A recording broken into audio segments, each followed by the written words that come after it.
आज मेरे चैनल ऐतिहासिक यात्रा पे हम चल रहे हैं दो ऐसी कहानियों पर जो है तो एक दूसरे से हजारों किलोमीटर दूर, लेकिन इनमें एक बेहद दिलचस्प एक समानता पाई जाती है। वो ये कि इन दोनों को किसी भी महिला के द्वारा मूर्तियों को छुआ जाए तो वो शादीशुदा हो या गैर शादीशुदा, वो गर्भवती हो जाएंगी। तो ज्यादा वक्त जाया ना करके हम अपनी कहानी पर आते हैं। अब ये बात तो हम सभी को पता है कि बच्चे ना होना दुनिया के किसी भी मुल्क में कितना खराब है। आप शादीशुदा हैं और अगर आपके बच्चे ना हो तो कितनी तकलीफ देता है, ये वही जान सकते हैं। ये दर्द उनसे पूछिए जो बच्चे नहीं हैं जिनके। तो चलिए इसी कहानी को आगे बढ़ाते हुए जानते हैं कि ये शुरू कहाँ से होती है। एक शो है जो अमेरिका में बहुत पुराना है। ये इस तरह की चीजें सामने रखते हैं जो दुनिया में कहीं भी हुई हो और उसकी कोई और सानी ना हो और उस पर भरोसा करना बेहद मुश्किल हो। इसी शो पर आइवरी कोस्ट की उन मूर्तियों के बारे में जिक्र मिलता है जिन्हें छूने भर से महिलाओं के बच्चे हो जाते हैं, जिनके बच्चे नहीं होते। और सबसे बड़ी बात ये कि ये पूरी तरह से प्रोसेस दस्तावेज किया गया है और ये दस्तावेज मौजूदा हालात में भी हैं। आइवरी कोस्ट का दूसरा नाम है कोटे दी आइवरी। ये वेस्ट अफ्रीका का एक इलाका है। काजू यहाँ बहुत ज्यादा होता है। वैसे ये पूरी तरह ट्राइबल जनजातियों से भरी हुई जगह है और ये लोग नेचर के बेहद करीब रहते हैं। यहाँ का हैंडीक्राफ्ट दुनिया भर में बहुत मशहूर है। यहाँ से हैंडीक्राफ्ट इंपोर्ट भी होता है। ये बात 1993 की, जैसा मैंने पहले कहा, अमेरिका के एक शो के बारे में। तो इस शो के रिप्रेजेंटेटिव आइवरी कोस्ट कुछ अलग ढूंढने की सोच से गए। तो इसी तलाश में वो एक एंटिक शॉप पर पहुंचे जहां पुराने हैंडीक्राफ्ट टाइप की चीजें रखी हुई थी। तो वो लोग उस शॉप पर घूम घूम कर अपने मतलब का कुछ देख रहे थे कि उन्हें कुछ मिल जाए और वो अपने शो में उसे दिखा सके। उस दुकान का मालिक उनके पास गया और पूछने लगा कि आपको क्या चाहिए। तो उन्होंने दुकान के मालिक को अपने आने की वजह बता दी। इस इस पर दुकान के मालिक ने बोला कि मेरे पास एक मूर्ति है, इसे आप ले जाइए। इसकी एक खासियत यह है कि इसे कोई भी महिला छुए, चाहे वो शादीशुदा हो या गैर शादीशुदा, गर्भवती हो जाएगी। उसके बच्चे हो या ना हो, ये अद्भुत मूर्ति है, इसे आप ले जाइए। उस रिप्रेजेंटेटिव ने जब ये सुना तो इस बात को हंसकर टाल दिया। उसे लगा कि ये शॉप वाला मजाक कर रहा है और कोई काम धाम तो है नहीं, ऐसी वैसी चीजें हमें बेचने में लगा है। तो ऐसी चीजें हम शो पर नहीं दिखाते जिन चीजों का कोई वजूद ना हो। दुकान वाले ने उन्हें फिर से इस बात के लिए मनाया कि वो जो किच कह रहा है वो सच है। इस बात को कि ये मूर्ति अगर कोई महिला छू लेगी तो वो सच में गर्भवती हो जाएगी। अब जो रिप्रेजेंटेटिव थे वो सोचे कि दुकानदार की इस बात पर हमसे इतनी बहस हो चुकी है, तो क्यों ना ये मूर्ति ले ली जाए। अगर नहीं भी इस्तेमाल में आई तो यादगार के तौर पर इस इलाके के नाम पर हम इसे अपने पास रख लेंगे। उन्होंने $20 दिए और उस मूर्ति को खरीद लिया। वो एक लकड़ी की मूर्ति थी जो वहां के ट्राइबल एक जनजाति है जो बनाते हैं। उसमें एक औरत एक मर्द की मूर्ति थी। मर्द के हाथ में एक तलवार थी और दूसरे हाथ में एक आम था। औरत के हाथ में एक छोटा बच्चा था। उसने मजाक में ही मूर्ति को खरीद लिया, लेकिन उसका इतिहास भी पूछा तो वो ट्राइबल मूर्ति थी जो वहां के आदिवासियों में एक अलग तरह की लकड़ी से बनाई जाती थी, जो कभी खराब नहीं होती, पानी में भी खराब नहीं होती। अब वो अधिकारी मूर्ति लेकर अपने ऑफिस आए और उस मूर्ति को रिसेप्शन पर रख दिए। जब सबको इस मूर्ति के बारे में पता चला तो सभी लोग हंसने लगे, उस मूर्ति का मजाक बनाने लगे। उस मूर्ति को रिसेप्शन पे रखे 2 से 3 दिन गुजर चुके थे। उसी ऑफिस के रिसेप्शन पर लूसी नाम की एक महिला काम करती थी। उसे भी मूर्ति के बारे में पता चला तो उसने भी मजाक मजाक में उस मूर्ति को हाथ लगा दिया, यानी कि छू लिया। लूसी ने मूर्ति का कंधा छुआ था। बात आई गई हो गई, लेकिन 3-4 दिन बाद लूसी की हालत कुछ अलग ही तरह की खराब हो गई और जब उसने चेकअप करवाया तो वो प्रेग्नेंट निकली। हैरानी की बात यह थी कि लूसी का ना तो कोई बॉयफ्रेंड था और ना ही अभी तक उसकी शादी हुई थी, यानी कि उसके पास पति भी नहीं था। जिन्होंने ये मूर्ति खरीदी थी, याद आया दुकानदार ने कहा था कि जो महिला इसे छुएगी वो गर्भवती हो जाएगी। इस बात पर किसी ने भी सच भरोसा नहीं किया था, क्योंकि यकीन करने लायक भी तो नहीं था। कुछ दिन बाद इसी ऑफिस की एक लेडी जिनका नाम किम्बरले था, उसने भी इस मूर्ति को छुआ और वो गर्भवती हो गई। हालांकि उनकी शादी हो चुकी। लेकिन लूसी का केस बेहद हैरान करने वाला था। अब लोगों को इस बात पर विश्वास होने लगा कि हो ना हो, मूर्ति में कुछ तो है। अब उस प्रोग्राम के लोगों ने ये फैसला किया कि इस मूर्ति को आजमाया जाए, क्योंकि उस कार्यक्रम में ऐसी ही चीजों को रखते थे जिस पर यकीन करना लगभग नामुमकिन होता था। उन्होंने ऐसे जोड़ों की तलाश की जो शादीशुदा थे लेकिन जिनके बच्चे नहीं थे। ऐसे भी कुछ जोड़े थे जिन्होंने पूरी तरह से हार मान ली थी कि उन्हें कभी बच्चे होंगे, जो मेडिकली भी अनफिट थे। अब प्रोसेस शुरू हुआ। लोगों से इस मूर्ति को छूने के लिए कहा गया और इसे कोई जादू कहे या कुछ और, उन्होंने भी यही बात कही कि वह प्रेग्नेंट है। अब चारों ओर इस मूर्ति की बातें हो रही थी।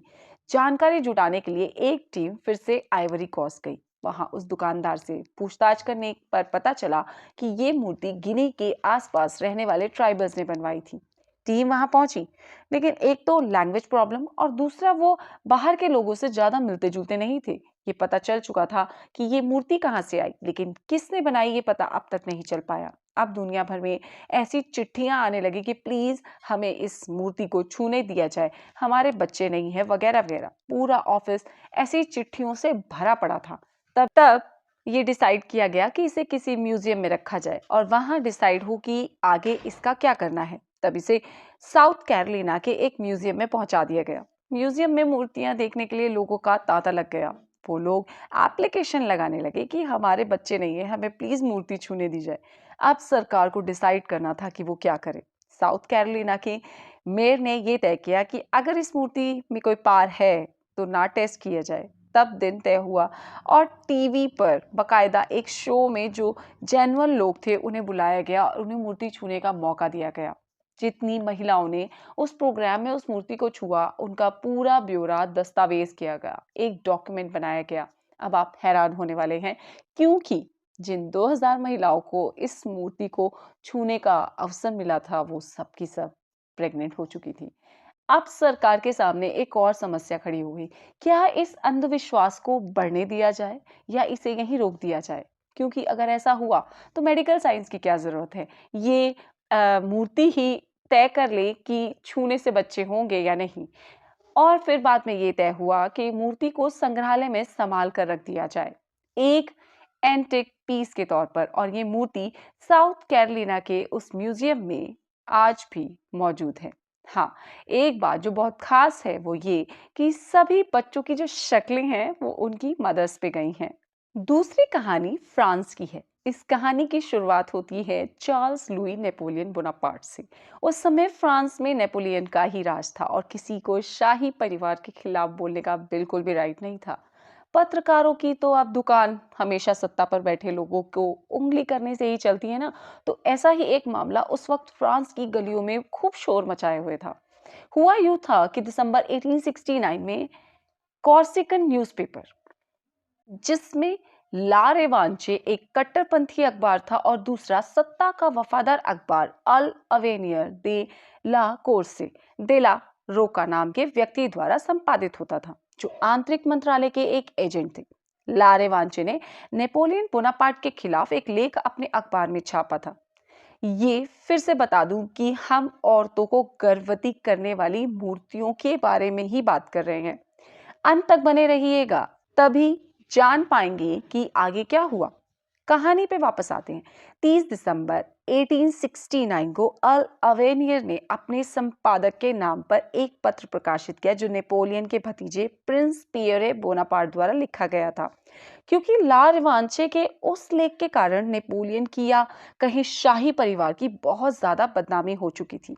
एक लेख में जो अल अवेनियर में प्रिंस पियरे ने लिखा, ला रिवेंचे न्यूज़पेपर के कर्मचारियों को बेहद भला बुरा और कायर गद्दार जैसे शब्दों से भी शोभायमान कर दिया।